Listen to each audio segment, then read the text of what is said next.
ప్రస్తుతం మనతో పాటు Andhra Pradesh YCP fire brand Duvvada Srinivas గారు ఉన్నారు.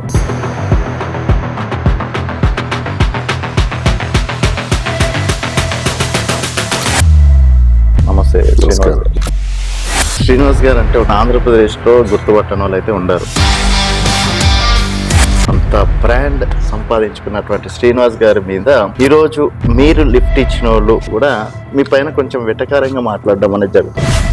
ఫైర్ బ్రాండ్ గా ఉండడం, ముక్కుసూటిగా మాట్లాడటం, కష్టపడి పని చేయటం ఈర్ష్య అసూయలకు దారితీస్తుంది కొంతమంది. అలా ఎవరైతే తట్టుకోలేని వాళ్ళు ఉంటారో మనల్ని చూసి, వాళ్ళు చేసిన వ్యంగ్యాస్త్రాలు, వాళ్ళు మాట్లాడే మాటలు వాళ్ళకి పట్టించుకోవాల్సిన అవసరం దులిపేది.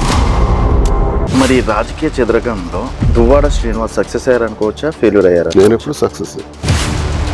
నేను నిజాయితీగా ఉన్నా, అదే నా ధైర్యం, అదే నా పొగరు, అదే నా మొండితనం. దువ్వాడ శ్రీనివాస్ అనే వ్యక్తి రాజకీయాల నుంచి తప్పుకున్నట్టు ఇప్పుడు ఎక్కడ చూసినా దారులన్నీ మోసుకుపోయినాయి. అటు టీడీపీ జనసేనలకు వెళ్తారని చెప్పేసి మధ్యలో కొన్ని రూమర్స్ కూడా రావడం అనేది జరిగింది. సో అక్కడ కూడా దారులు మూసేసినటువంటి పరిస్థితి అని విన్నాం. జిల్లా పరిషత్ వైస్ చైర్మన్ గా రాజశేఖర రెడ్డి గారి టైంలో ఉండేటప్పుడు కూడా నన్ను సస్పెండ్ చేయించాడు. ఇప్పుడు నన్ను సస్పెండ్ చేయించారు. అది కారణం మా జిల్లా రాజకీయాలు ధర్మాన ప్రసాద్ అండి. నేనేమి రాజకీయాల నుంచి పక్కకు పోలేదు, నన్ను ఎవడు పక్కకు పెట్టలేడు. ఆల్రెడీ ఇండిపెండెంట్ గా వర్క్ స్టార్ట్ చేస్తాను. నాట్ ఓన్లీ టెక్కలి కాన్స్టిట్యున్సీ, నేను శ్రీకాకుళం జిల్లాలో కూడా పోటీకి పెడతాను. ధర్మాన మీద క్యాండిడేట్ని పెడతాను.